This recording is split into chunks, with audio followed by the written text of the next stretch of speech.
pawn. So I'm going to play here h5, which is really not a good move. But I'm curious to see if my opponent is going to fall into my trap with castles. Don't play like this, because this is counting on your opponent being bad at chess.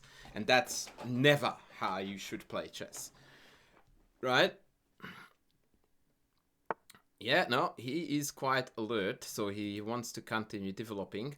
But that doesn't really handle the issue at hand. So what we are going to do is that I'm going to play neutral moves that don't spoil the setup for the Greek gift. And after bishop b2 rook, see, there we go. Okay, so now it's game on. Knight moves, bishop takes h2, check.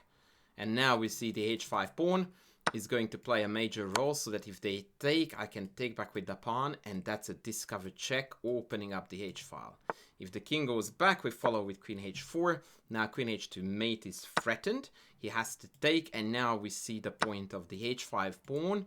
We have got the h-file attack. Mate is only stoppable by moving the pawn up to create a so-called Luft for the king.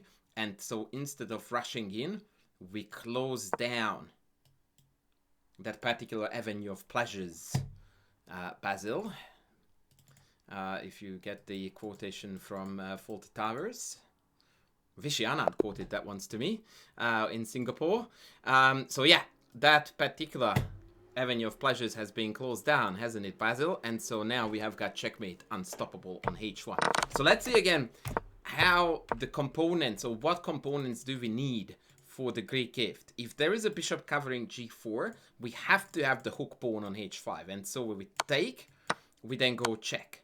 Now, if the king comes forward, I haven't calculated this, but either queen d6, queen g5, they are all winning. If you just want to win a queen, it's check here, and then the double check picks off the queen, not the bishop checking.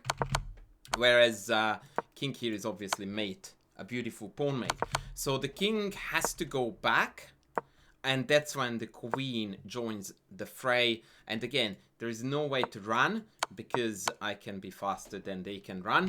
So that's not an option. F3 doesn't help because the knight covers F2, so takes is forced. And after takes, now mate here.